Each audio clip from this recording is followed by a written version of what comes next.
vamos a dar paso a la siguiente conferencia prevista en el programa y voy a presentar brevemente al ponente que tiene encargada su desarrollo. Bien, es el doctor Francisco Pedro García Fernández.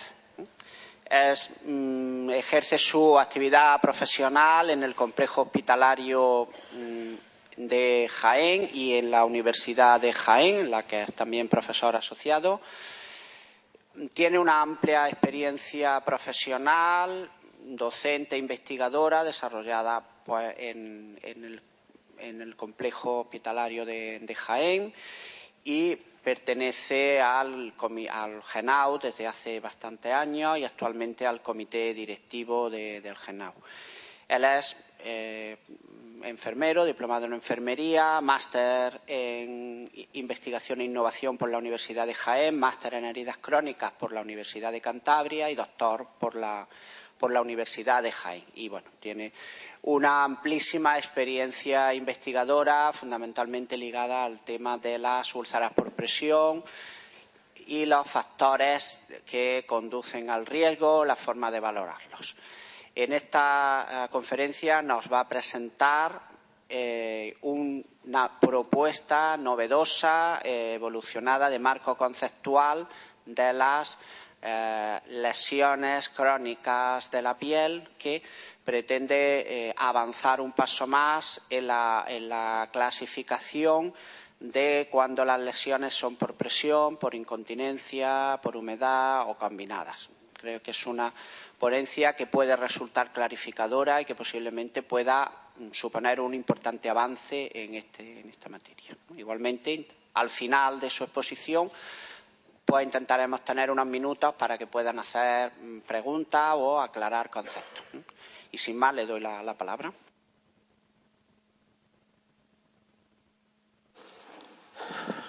Bien, muchas gracias, Pedro, por las palabras.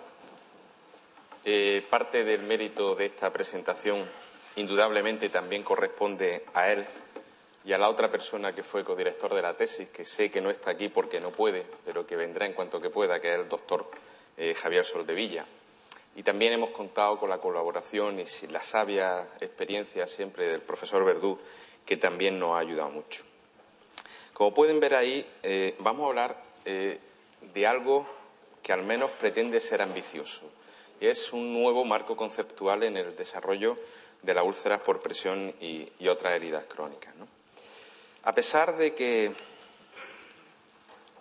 las úlceras por presión son tan antiguas como la propia humanidad y han quedado registradas desde el principio de la propia historia, desde el principio de la propia escritura, ya la Biblia hablaba en una de sus plagas, en el libro del Éxodo, de las llagas.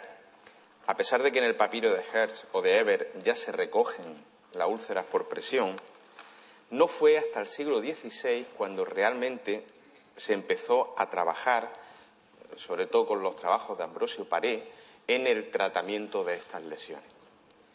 Durante un gran periodo de oscurantismo que surge con los trabajos de Charcot y todo ese nihilismo terapéutico que se instala con la escuela canadiense, que llevó a eso que todavía estamos sufriendo, de que las úlceras por presión y otras heridas crónicas son inevitables, no merece la pena dedicarle mucho tiempo, puesto que como al final las personas se van a morir con ellas, pues tampoco hay que dedicarle mucho tiempo.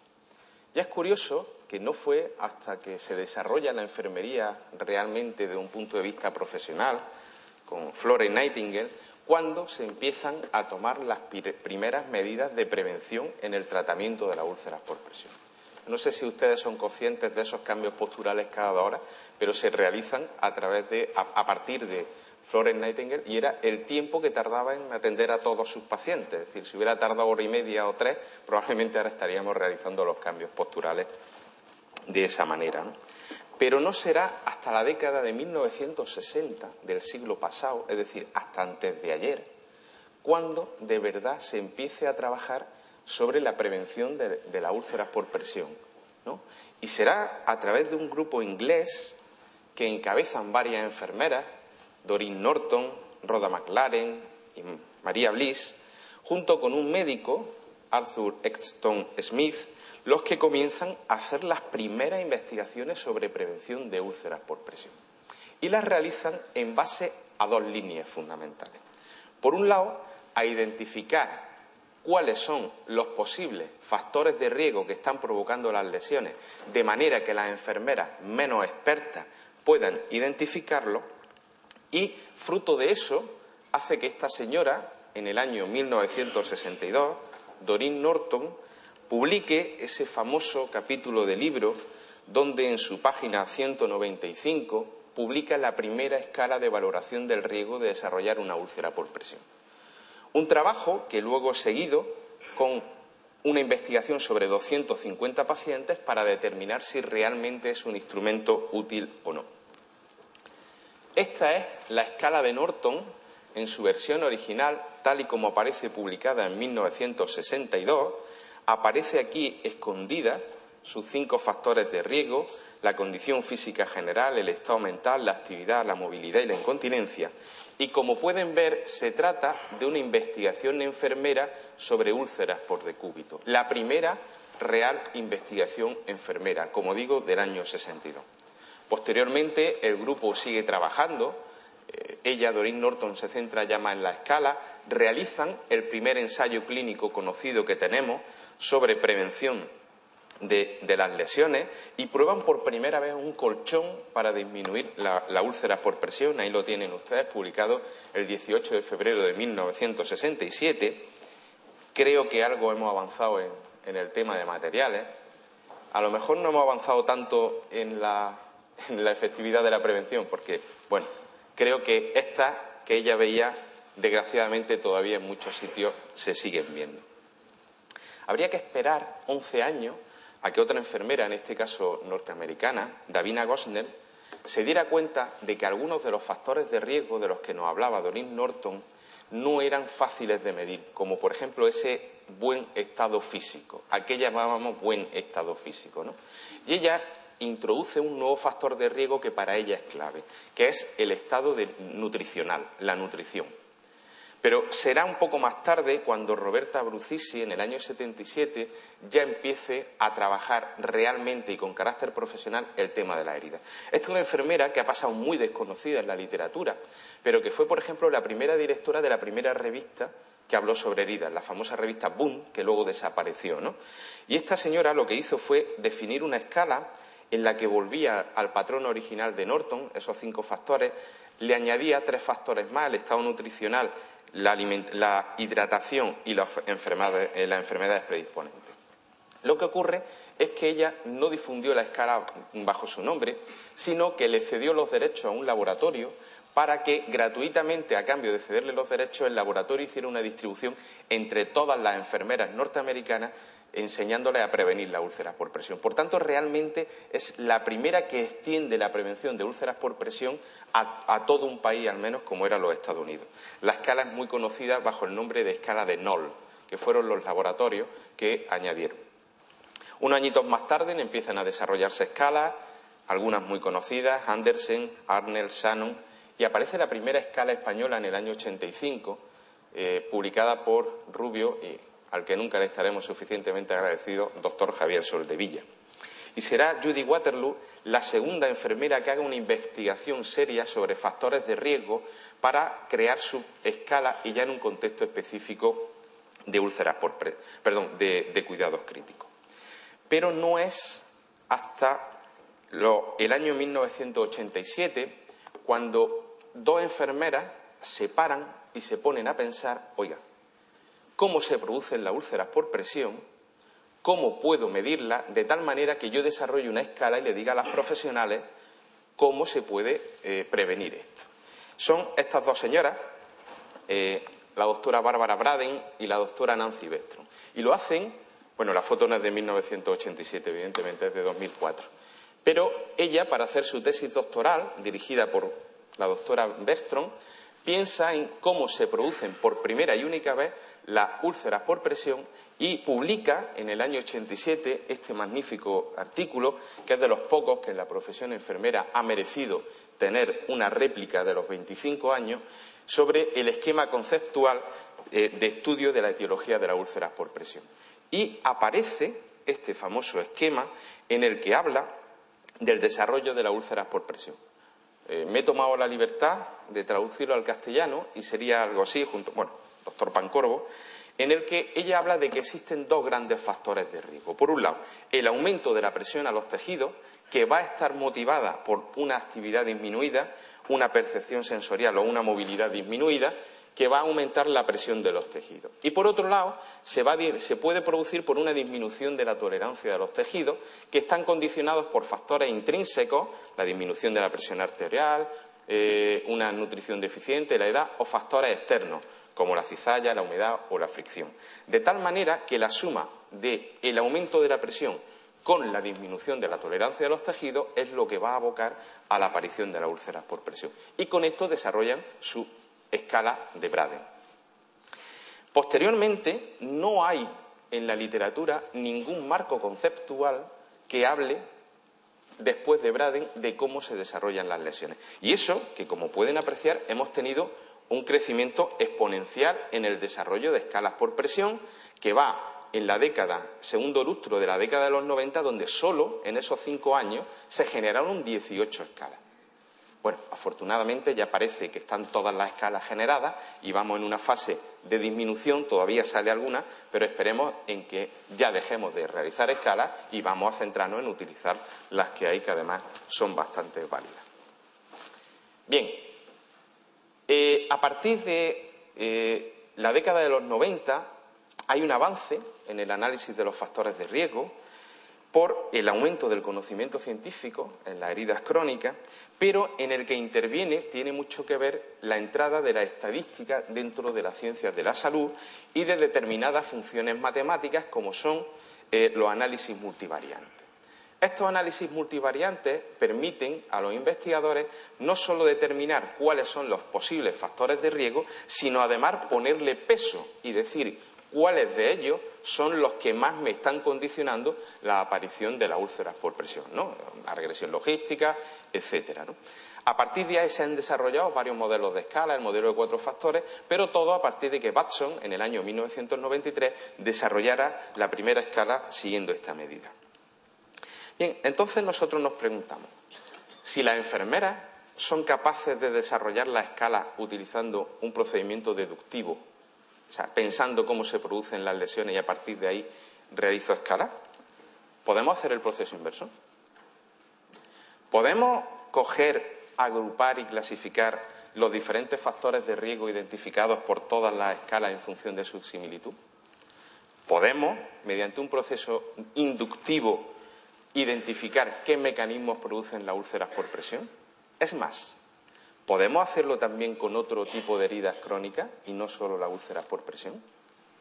Bien, pues dijimos, vamos a intentarlo. Y lo primero que nos planteamos fue buscar evidencia. Por ello, hemos realizado una revisión sistemática de la literatura, en las que hemos consultado las principales bases de datos en ciencias de la salud, con un periodo de consulta que va desde 1962, ustedes lo entenderán, es cuando aparece la primera escala con Doreen Norton, hasta el 1 de enero de 2010, y utilizando como descriptores úlceras por presión o decúbito y valoración del riesgo. Posteriormente, realizamos una búsqueda inversa de todo lo que encontrábamos, analizábamos la bibliografía por si existía algún estudio que no hubiéramos identificado en las bases de datos. Y algo que les garantizo que no fue nada fácil fue que lo hicimos sin restricción idiomática. Luego, cuando encontremos los resultados, quizás lo entiendan mejor. Incluimos todos los estudios que presentaban una escala o la describían en el texto de manera que pudiéramos extraer sus factores de riesgo. Y excluimos la literatura gris, todas aquellas escalas que no han llegado a ser publicadas en revistas científicas. Han podido ser publicadas por laboratorios, han podido ser publicadas en congresos, pero no han visto la luz en algún artículo científico. Después, ¿qué es lo que hicimos? Pues coger todos los factores de riesgo y ponerlos en fila de todas las escalas. Una vez que los teníamos, dijimos, bueno, ¿esto se puede analizar y clasificar de alguna manera? Y una vez que los hicimos y los teníamos clasificados, oiga, ¿qué factores encontramos? Y vimos que había factores que nosotros denominamos críticos, que estaban como mínimo en el 50% de todas las escalas. Había una serie de factores que denominamos mayores que estaban entre el 25 y el 49,9% de todas las escalas. Aparecían ya algunos factores más extraños que nos encontrábamos entre el 10 y el 24,9% de la escala, y finalmente factores marginales que aparecían pues, en 2, en 3 escalas, pero no volvían a aparecer. Y una vez que ya los teníamos identificados y clasificados, lo que dijimos fue, ¿esto se puede agrupar de alguna manera? Pues bien, cogimos un grupo de expertos, 18 expertos en heridas crónicas, y les propusimos, mediante estudio del FI, a ver si lo podíamos agrupar. ¿Y qué fue lo que nos encontramos? Pues 255 artículos que obtuvimos a texto completo, fueron muchísimos más los resúmenes, pero 255 artículos que parecían que tenían relación con esto, en 10 idiomas, entre ellos el chino y el coreano, lo cual fue bastante entretenido. Y bueno, gracias a que conseguimos algunos traductores, ahora se empiezan a encontrar traductores de chino, De hace unos años era bastante más complicado. Revisamos también comunicaciones de Astra y otros documentos. Bueno, la traducción no la hizo la doctora Eun Kim, que manejaba bien el inglés, no lo tradujo del chino y del coreano al inglés, no es mérito nuestro. Encontramos también comunicaciones y Astras y otros documentos que analizamos, y al final vimos que había publicadas, en algún momento citadas, 65 escalas de valoración del riesgo. Por eso le digo, creo que ya está bien de generar escalas de valoración, de las cuales 57 estaban publicadas en revistas científicas y 8 nunca fueron publicadas.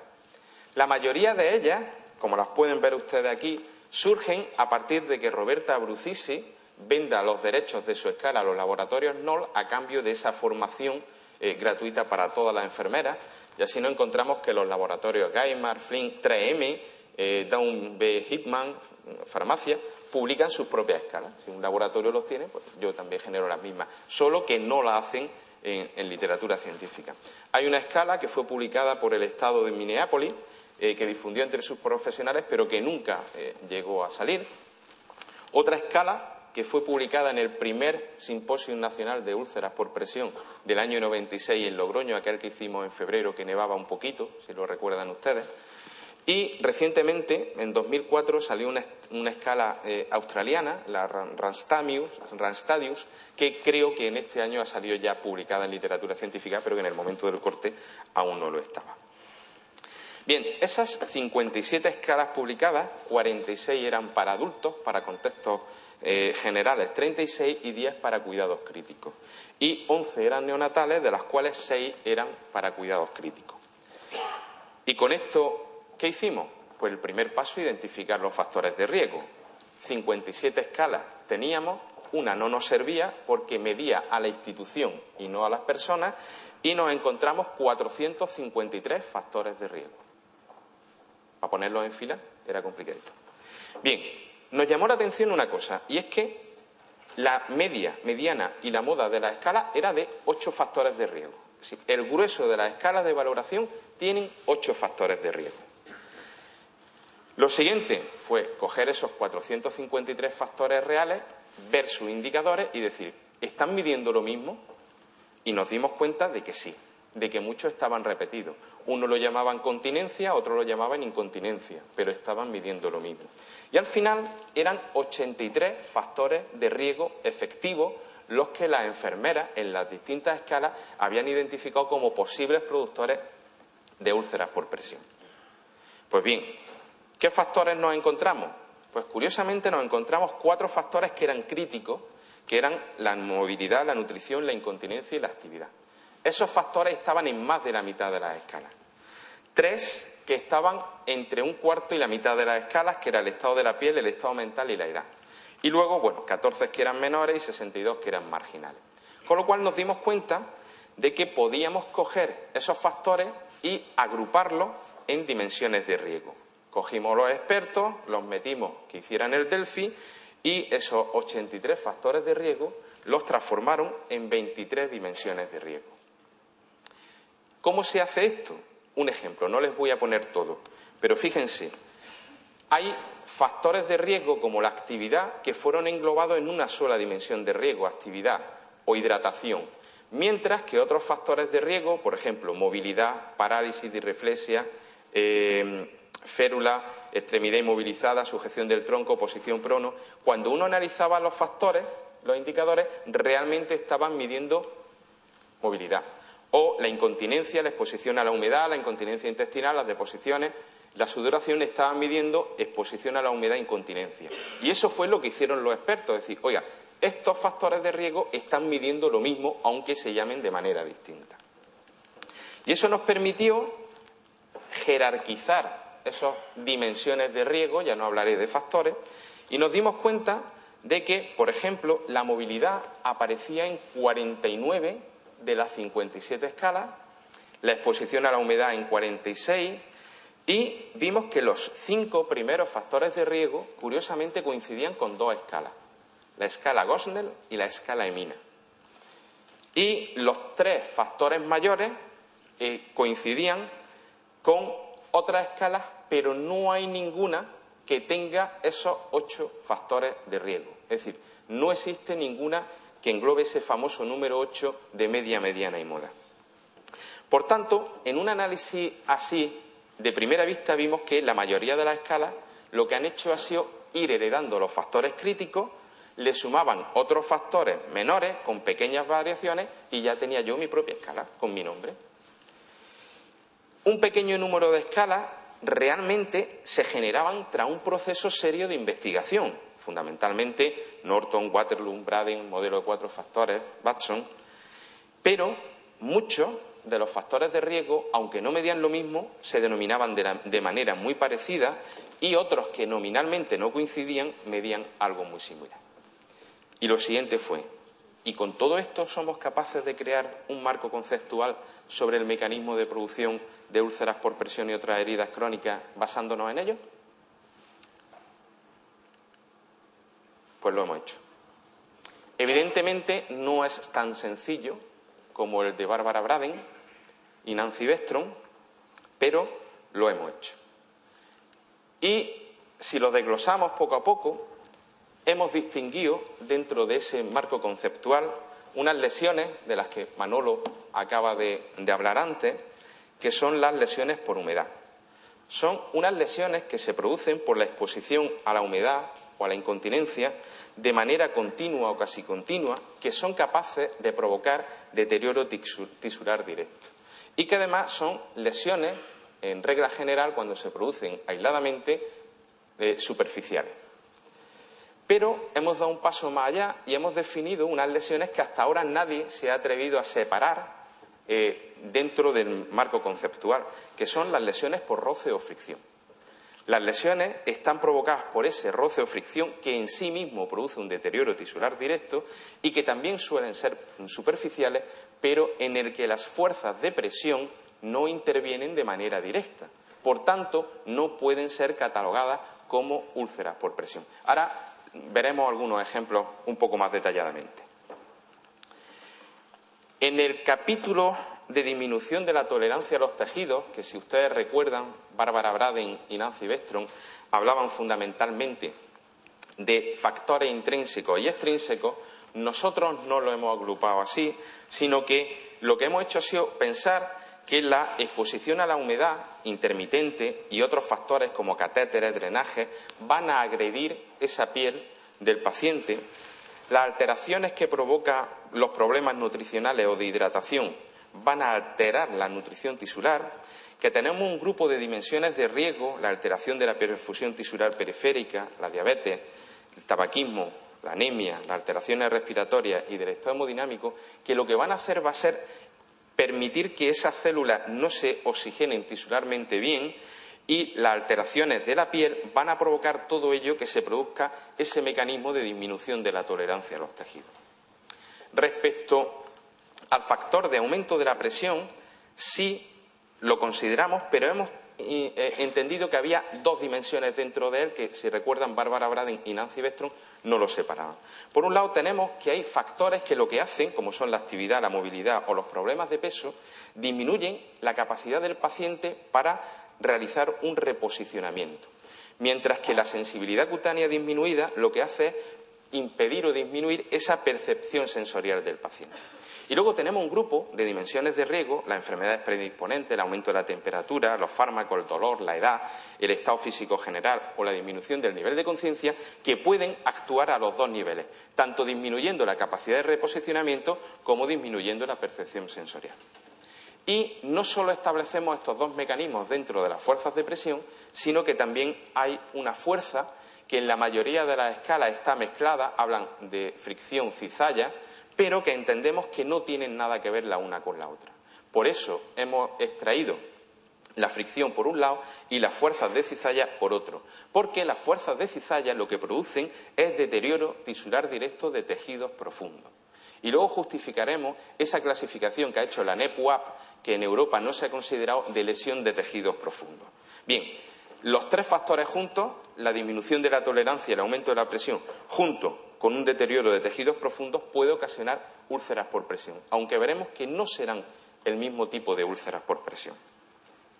Pero las lesiones no son fáciles y no se presentan aisladamente. No se nos presenta una úlcera por incontinencia siempre sola o una úlcera por presión siempre sola, sino que nos podemos encontrar lesiones mixtas de humedad y presión. O nos podemos encontrar lesiones mixtas de presión-fricción. Y, por supuesto, nos podemos encontrar lesiones multicausales donde la humedad, la presión y la fricción puedan provocarlas. ¿Qué diferencias, por tanto, encontramos con el esquema de Bárbara Braden y Nancy Bestrom? Primero, las causas. Nosotros no hablamos de factores de riesgo, sino de dimensiones de riesgo que engloban varios factores de riesgo. Segundo, las líneas. No son dos las que pueden producir deterioro tisular, sino al menos 5. Y, finalmente, el número de lesiones. No estamos justificando solo las úlceras por presión, sino también otro tipo de heridas crónicas. ¿Y qué pensamos que puede aportar a los clínicos este marco conceptual? Pues creemos que puede dar respuesta teórica a cuestiones que ya vemos y observamos directamente en nuestra práctica clínica. Por ejemplo, ¿por qué con las mismas medidas preventivas, utilizando una superficie especial de manejo de la presión y cambios posturales, unos pacientes desarrollan úlceras por presión y otros no? O, por ejemplo, ¿por qué determinadas úlceras que llamamos por presión se producen de manera distinta? Hay lesiones que parecen que van evolucionando hacia adentro y otras que parece que van de dentro a fuera. ¿O por qué con un mismo tratamiento a lesiones que pensamos que son iguales, unas evolucionan mejor y otras no evolucionan? Intentaré justificarlo. Por un lado, ¿por qué unos pacientes desarrollan lesiones y otros no? Yo creo que para esto lo más fácil es volver a ver el marco conceptual en su conjunto. Si nosotros utilizamos colchones de superficie de presión alternante, incluso cambios posturales, seremos capaces de disminuir el aumento de la presión, las fuerzas de fricción, incluso podremos disminuir las lesiones de tejidos profundos. Pero es muy probable que si nos quedamos ahí y nos encontramos, el paciente tiene incontinencia o tiene alteraciones de la tolerancia de los tejidos, va a desarrollar algún tipo de lesión. Probablemente no serán de presión o fricción, sino que se centrarán más en humedad o en humedad mezcla con presión. Por otro lado, ¿por qué se producen de forma distinta? Y estos estudios que ya tenemos muy claros, porque en la práctica vemos que hay lesiones que unas parecen que van de dentro a fuera y otras van de fuera a adentro. ¿Y esas lesiones son la misma? ¿Se pueden presentar de igual manera o son lesiones distintas? Bien, en el año 2006, Sato publica este interesantísimo artículo en el que nos dice, oiga, yo me encuentro lesiones que no tienen nada que ver la una con la otra. Me encuentro lesiones que tienen un eritema simple y que cuando hago una ecografía son lesiones que se producen superficial y perpendicular siempre al hueso, y me encuentro lesiones que no son de eritema simple, sino que tienen un eritema doble, esa zona ven que está más oscura, y curiosamente cuando hago una ecografía aparecen daño no solo superficial, sino daño profundo más grande que el superficial, y nunca están perpendiculares al hueso, sino que están desplazadas sobre el hueso. Cuando leímos este artículo nos dimos cuenta de que a lo mejor no eran lesiones iguales. Es más, él decía, oiga, cuando hay ausencia de doble eritema, la cicatrización se produce relativamente rápido, en 7 u 8 días, mientras que cuando hay doble eritema tarda el doble.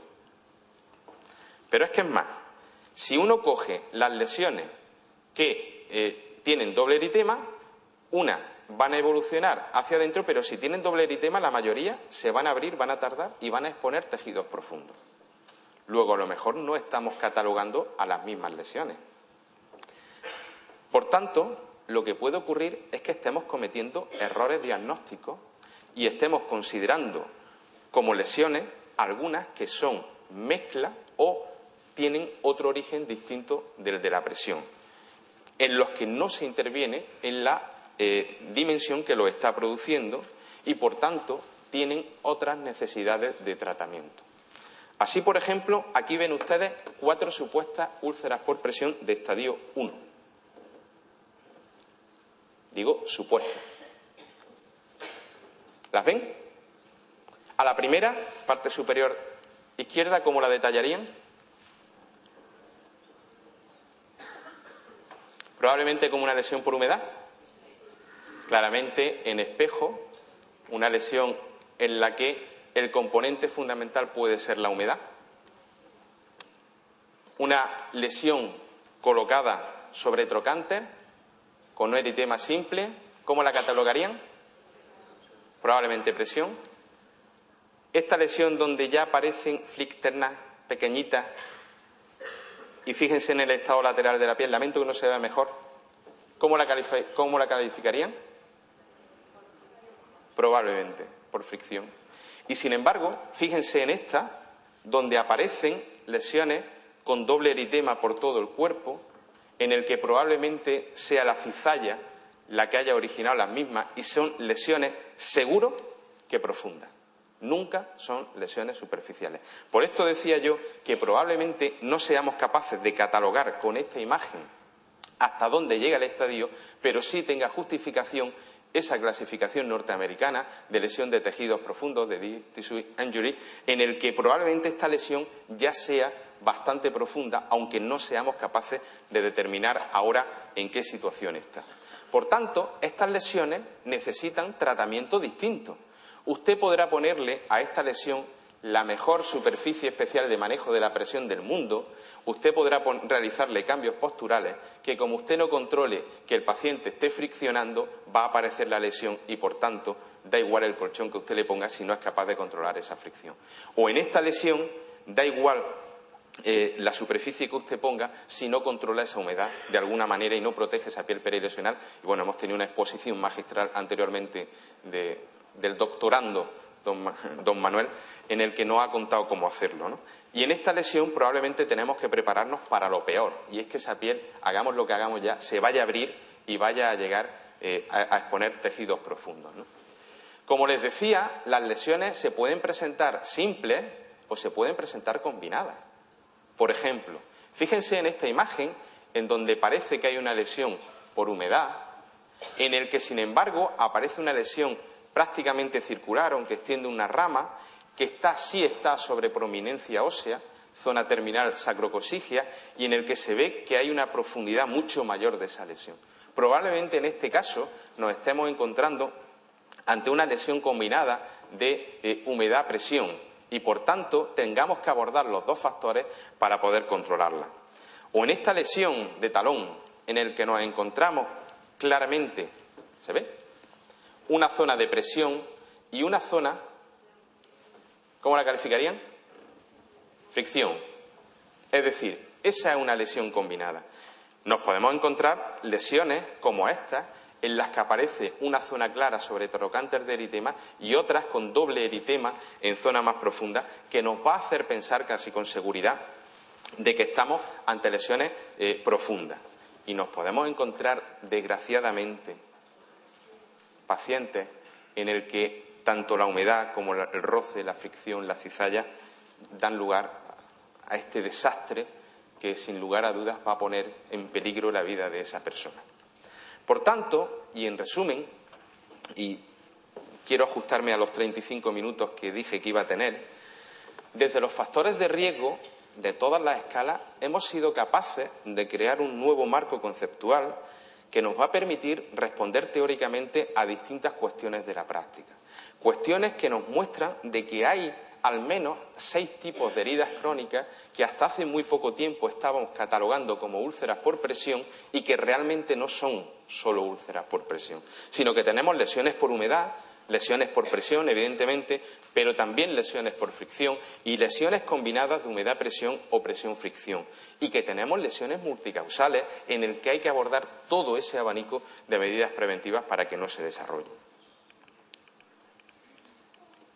Y dicho marco conceptual considera 5 grandes factores productores o etiológicos, que son las lesiones producidas por la exposición constante a la humedad, en el que nos vamos a encontrar lesiones claramente definidas que no tienen nada que ver con la presión, en el que nos las podemos encontrar que pueden ser muy extensas, pero generalmente siempre superficiales, que no profundizan en exceso,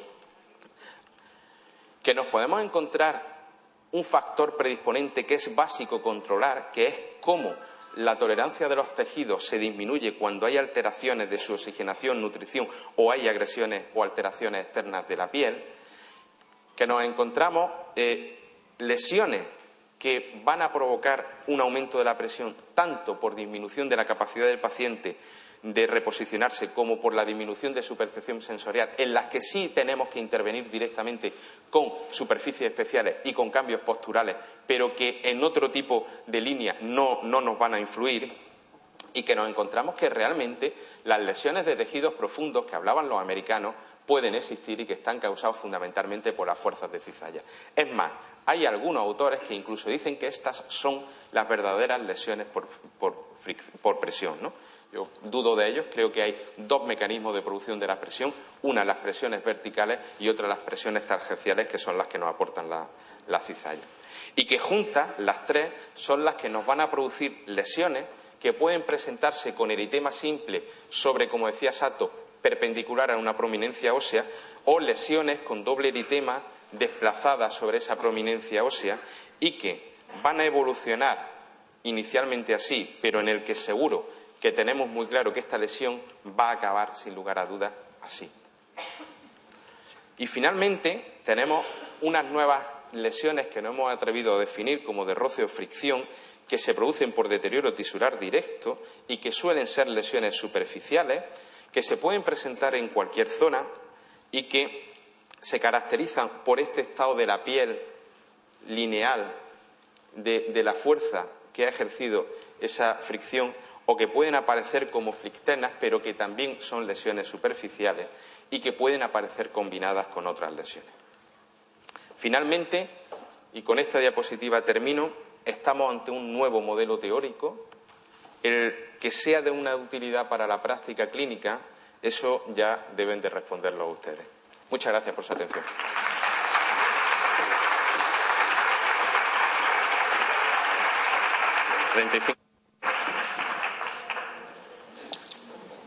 Bien, muchas gracias por la claridad en la exposición y por ajustar al tiempo, y aunque se echa la hora de comer, pues tenemos unos minutos para que puedan hacer algunas preguntas. En este caso hay 1 minuto para la pregunta y 1 minuto o 2 para la respuesta.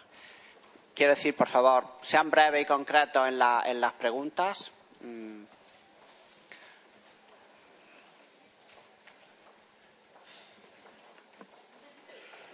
¿Alguien tiene...? Que nos deslumbra el foco. No se ve nada.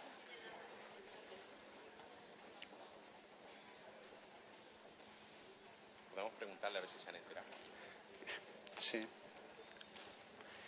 Propone que si ustedes no preguntan, que él puede hacerles preguntas a ustedes para ver su comprensión. Creo que esa modalidad aún no está instituida en las ponencias de los congresos y bueno, esperaremos a la siguiente edición.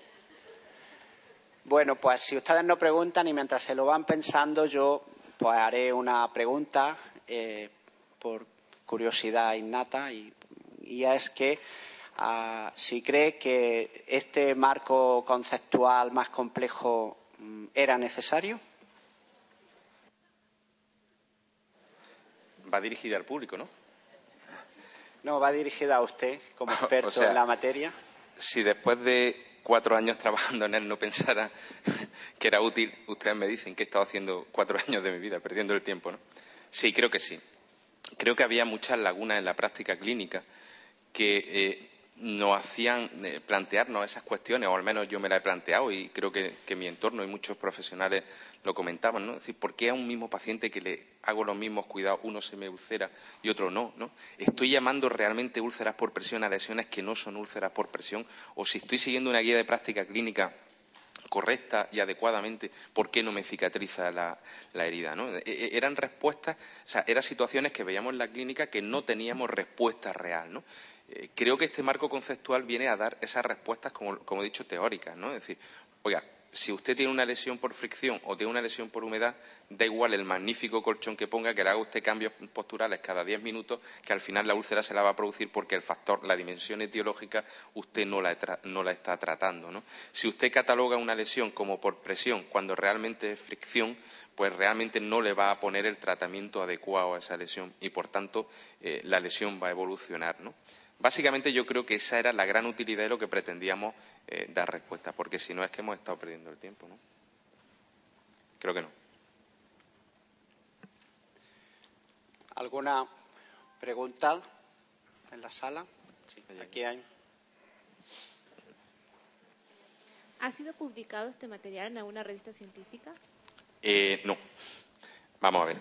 Esto forma parte de una tesis doctoral, como ya he dicho al principio, en el que la tesis doctoral realmente era ambiciosa, era amplia y tenía varios apartados. Por un lado era determinar cuántas escalas existían y cuál era la validez de las mismas. Por otro lado, pretendía determinar, comparar el uso de la escala frente al juicio clínico y, finalmente, desarrollar este marco conceptual, ¿no? El primer artículo de ellos, que es el que compara la utilidad de las escalas, ya está enviado a una revista y estamos en la fase que yo llamo, me disculpan, de peloteo. Yo te lo envío, ahora tú me dices si tengo que cambiar algo. El segundo artículo, estos artículos corrían un poco más deprisa porque cuando uno hace una revisión sistemática y hace un metaanálisis sobre la efectividad comparando juicio clínico versus escala, tiene un periodo de caducidad.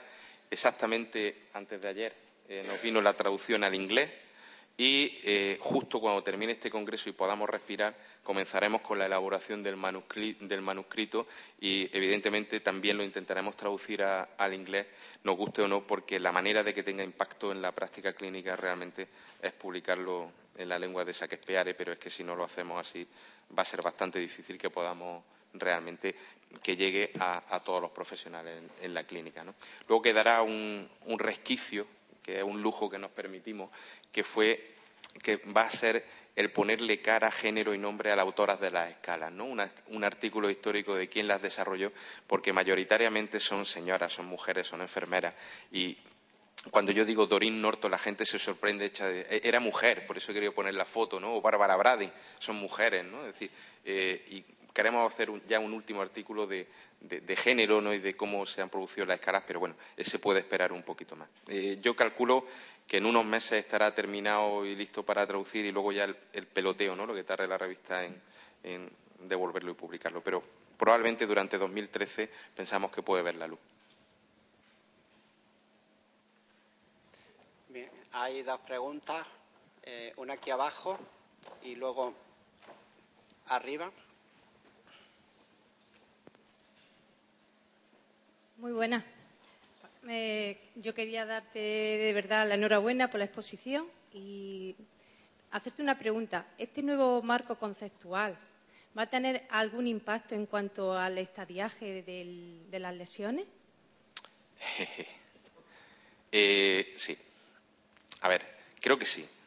Creo que tenemos que empezar a catalogar distintas lesiones y creo que enlaza con la presentación de Manolo, ¿no? Es decir, está claro que las lesiones por presión podemos estadiarlas bien, ¿vale? Y creo sinceramente y éramos reacios a esa clasificación en Europa de lesión de tejidos profundos, ¿no? A lo mejor no tanto a la lesión no estadiable, pues yo no sé si ustedes conocen alguna lesión no estadiable que finalmente no sea un estadio 4, ¿no? probablemente no tanto en las lesiones por fricción, o sea, por presión, en el que sí están bien establecidos los 4 niveles, más la lesión de tejidos profundos que produce la fuerza de cizalla, y que estuvimos dudando durante mucho tiempo si lo sacábamos como una lesión aparte, pero realmente son fuerzas de presión y, por tanto, deberían de mantenerse ahí, aunque sean fuerzas de presión tangencial, ¿no?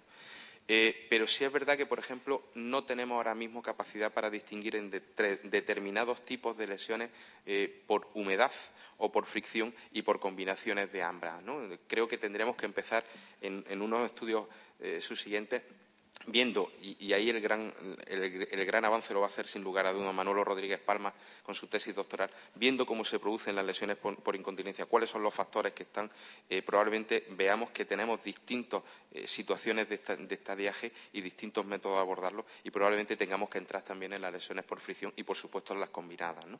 Para ver cuál de los factores predisponentes es el que más está pesando o no. Ahí, arriba. Hola. En primer lugar, enhorabuena por el trabajo. Muchas Y en gracias. segundo lugar, perdóname si la pregunta te parece muy básica, pero es que me ha resultado muy interesante la diferenciación entre fricción y cizalla, que normalmente se engloba dentro de fuerzas de fricción y cizallamiento como un conjunto. ¿Podrías, por favor, explicar la diferencia tanto en la definición de ambas fuerzas como, sobre todo, en la detección visual cuando vemos una lesión? ¿Cómo puedo distinguir si está provocada por fricción o por cizalla? Sí. Y muchas gracias. No me parece para nada, incluso me parece bastante compleja.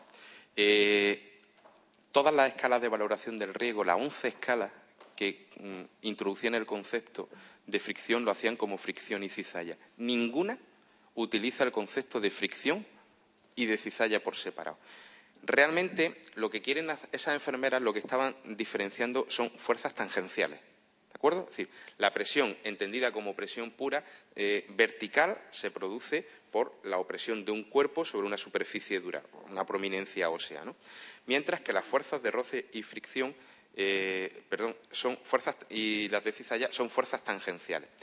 ¿Qué ocurre? Que en las fuerzas de roce y fricción podríamos decir que son más superficiales, que suelen producir la lesión por angulación de los vasos a nivel de capilares, que se tuercen, se distorsionan y pueden producir esa lesión, mientras que las fuerzas de cizalla realmente son fuerzas de presión, de mucha presión, pero tangencial. Es decir, no son verticales, sino que son oblicuas en muchas ocasiones, casi nunca son horizontales, suelen ser oblicuas, y que lo que producen es un desgarro, una lesión de las capas internas de los tejidos profundos, músculos, tendones, y que cuando asoman hacia arriba y te dan imagen, ya han lesionado de manera interna. No sé si responde a tu pregunta. Yo, si me permite, muy brevemente, la fricción, porque además la diferencia entre fricción y cizalla, parece mentira que tantos años la hemos estado englobando cuando son fuerzas muy diferentes y además sus consecuencias fisiopatológicas son totalmente distintas. La fricción es el arañazo, la rozadura, y es una fuerza prácticamente a 180 grados. Superficial. La cizalla queda por ver. La presión es una fuerza prácticamente a 90 grados y todavía no está claro qué grado de angulación empieza a hacer cizalla. Lo que sí se sabe ya es que las lesiones por cizalla parece que son las más dañinas y las más destructoras de tejidos profundos. Y habrá que ver qué ángulo, si 80, 75, 50 grados, empieza a predominar el componente cizalla y en qué grado sigue habiendo presión. Pero eso nos interesa mucho a los profesionales clínicos y a los pacientes porque cada vez está claro que es más determinante y que la cizalla parece que va siendo lo más destructivo. Por tanto, hay que indagar más en esto. Si recuerdan la diapositiva de Sato en el que hace la ecografía y se ve el hueso, ahí estamos hablando de una fuerza que no va mucho más allá de los 30-45 grados y ya es cizalla pura, ¿eh? Es decir, probablemente nos movamos solo con ángulos muy pequeños en lo que estamos pensando, pero que habrá que estudiar mucho más detenidamente. De hecho, por ejemplo, en el acero, allí hay una pregunta, en el acero lo único que es capaz de destruirlo, la única fuerza leve que es capaz de destruirlo es la cizalla, y eso lo sabemos de hace mucho tiempo. El doctor. Claro. Es el doble eritema es lo que distingue la fuerza de cizalla, por eso se lo hemos puesto así, porque cuando uno ve, tienen forma de cono invertido, ¿no? Es decir, cuando uno ve como un iceberg, ¿no? Como un iceberg, cuando uno ve la punta, la lesión ya está debajo, ¿no? Sí, yo creo que a esos factores que han comentado, angulación y presión, habría que añadir el tiempo. Sabemos que la fricción normalmente suele ser un tiempo corto, la cizalla suele ser un tiempo más mantenido. Y eso probablemente es lo que esté también ocasionando. Evidentemente, la presión tangencial de cizalla es más perpendicular que la de fricción y ocasiona teóricamente el mismo daño que la presión directa, pero es porque también está actuando en la presión directa y en la tangencial el tiempo. Y a lo mejor eso también es un factor que indudablemente no juega en contra, en el sentido de que las de fricción suelen ser más superficiales y, digamos, menos dañinas. De todas formas, el tiempo, bueno, quiero agradecer, porque en su momento no lo hice, al presidente de mi tribunal de tesis doctoral la apreciación, ¿no? El tiempo juega en contra de todas las lesiones crónicas. Es decir, uno puede meter un ratito, puede meterse en una bañera y no le pasa nada, y cuando lleva 3 horas en la bañera uno sabe cómo acaba, ¿no? Uno puede quedarse quieto en esta mesa durante 10 minutos y medio regular, pero ustedes, si yo lo bato y ustedes están ahí 1 hora en la silla, ¿cómo van a acabar, no? Es decir, el tiempo es de exposición a esa dimensión, es el gran enemigo de las heridas crónicas, sin lugar a dudas, como bien apunta doctor Juan Fernando. ¿Alguna pregunta más? Estamos ya rondando el tiempo. Bien, pues bueno, si no hay ninguna, damos por finalizada. Agradecemos nuevamente. Gracias.